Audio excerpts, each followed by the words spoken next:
Donald Trump has confirmed he has no plans to suspend global tariffs, despite US markets closing lower at the end of trading. President Donald Trump announced the US will hold direct talks with Iran during his meeting with Prime Minister Netanyahu.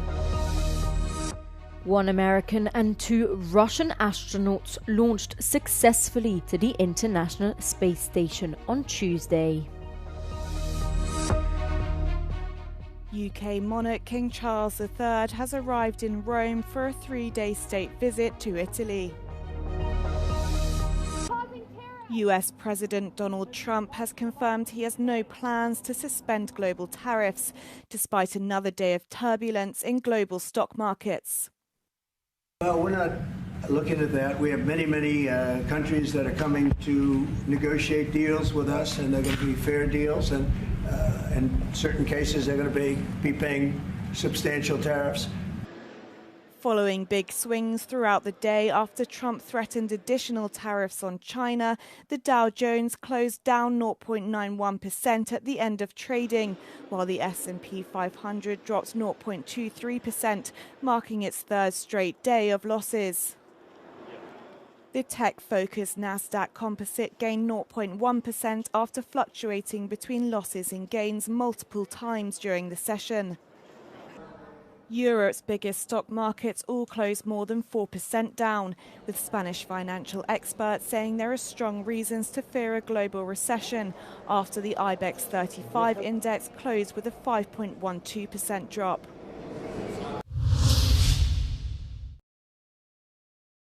European trade ministers met in Luxembourg to weigh possible steps in response to global tariffs imposed by US President Donald Trump. European Commissioner for Trade Maros Sefcovic said the Commission is being careful and prioritizing negotiated solutions. This introduces a lot of uncertainty, lack of predictability, inflation fears, and the fact that tariffs are in the end the taxes which will be paid by the businesses, but especially by the final consumers.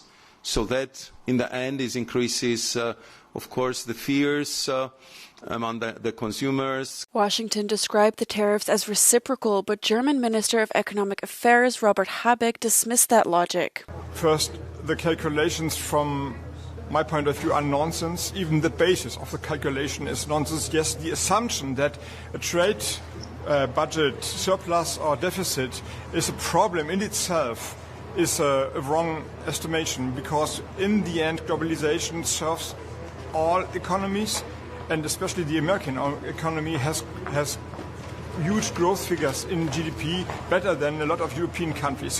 The impact from Trump's tariff hikes has reverberated across world markets as global stocks plunged on Monday.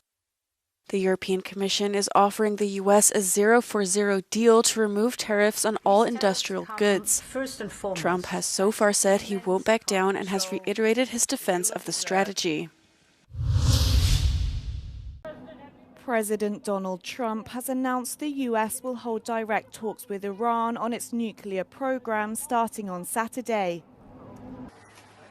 Trump made the remarks during his Oval Office meeting with Israeli Prime Minister Benjamin Netanyahu, the first world leader to visit the US president since he imposed tariffs on countries worldwide.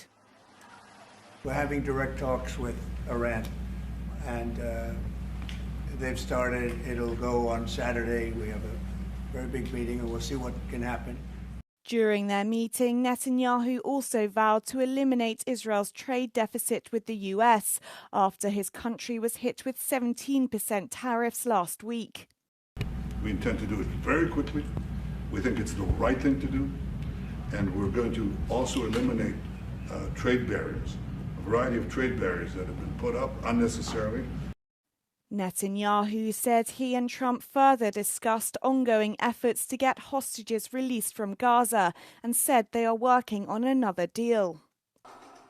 Meanwhile, hundreds of Israelis protested against Netanyahu and his government in Tel Aviv, following their moves to oust top security and legal officials and to resume war in Gaza.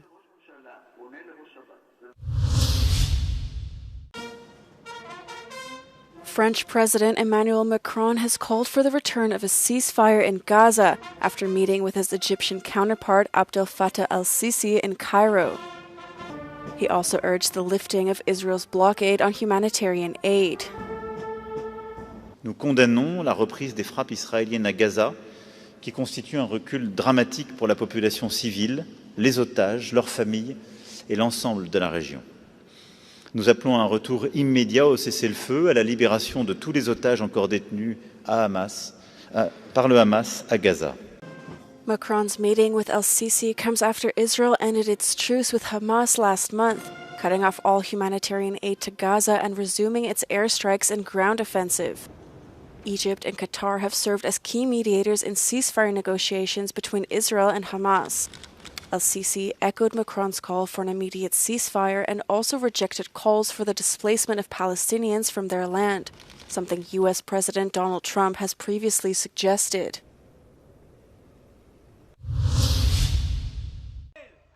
A few dozen protesters gathered outside Israeli Prime Minister Benjamin Netanyahu's home, calling for a deal securing the release of all hostages in Jerusalem on Monday. The rally marks a year and a half since Hamas militants attacked southern Israel. One grandmother of a hostage has a message for Netanyahu.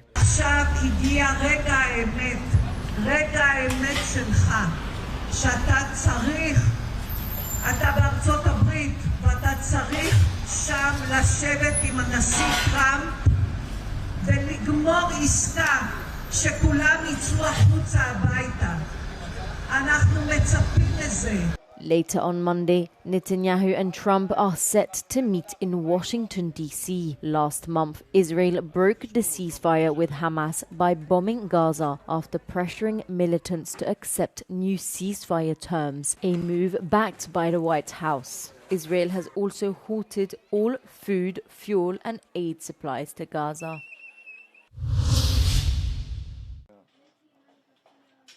The Netherlands has launched a so-called weed experiment in 10 municipalities, meaning coffee shops will only sell legally grown cannabis. The almost 80 participating coffee shops will no longer buy from illegal growers in a move the Dutch government hopes will regulate the production and sale of cannabis. Ja, dat gaat heel erg goed. Daar zijn we echt heel erg blij mee. Het zijn mooie, schone producten. Ik denk dat het de gedoogde variant zelfs overtreft. 10 companies are allowed to supply cannabis to coffee shops in the test municipalities. Preparations for the scheme first started in 2017, but it wasn't until the end of 2023 that legal weed went on sale for the first time. Een belangrijke voorwaarde is dat de keten volledig transparant en inzichtelijk is. Dus dat we het product kunnen volgen in een gesloten keten van het zaadje tot en met het zakje. In addition to the quality, the effect on crime and public health will be measured during the experiment.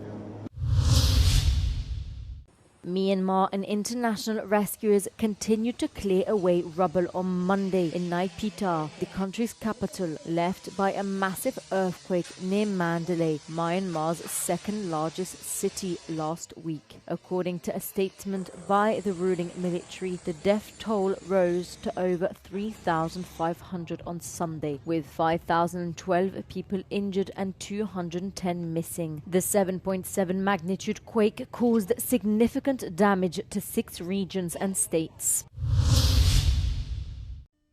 One of the Philippines' most active volcanoes erupted Tuesday, sending ash up to 4,000 meters into the sky. The explosion of Mount Canlaon on central Negros Island has raised health concerns due to the ashfall that hit nearby villages. Its last eruption in October sent hundreds of villagers to emergency shelters. One American and 2 Russian astronauts launched successfully to the International Space Station on Tuesday on board a Russian spacecraft, according to the Roscosmos Space Corporation. NASA astronaut Johnny Kim and Russia's Sergei Ryzhikov and Alexei Zubritsky took off in a Soyuz booster rocket from the Russia-leased Baikonur launch facility in Kazakhstan. They are set to dock at the station the same day and are scheduled to stay for about 8 months. According to NASA, Kim is set to conduct scientific investigations and technology demonstrations to help prepare the crew for future space missions and provide benefits to people on Earth. 5 minutes of powered flight remaining. Kim and the crew of Russian astronauts will join other astronauts already on the space outpost. King Charles III has arrived in Rome for a 3-day state visit to Italy, accompanied by Queen Camilla. It marks his first overseas trip since his brief hospital stay for cancer treatment side effects, and will include the first address to the Italian Parliament of a British monarch, meetings with Italy's President and Premier, and a trip to Ravenna to commemorate the city's 80th anniversary of liberation. Charles had been set to meet with Pope Francis, but this was postponed by mutual agreement due to the Pope's recent hospitalization with double pneumonia. While in Rome, Charles is expected to emphasize the strong ties between Britain and Italy as NATO allies, at a time when European nations are working to bolster support for Ukraine.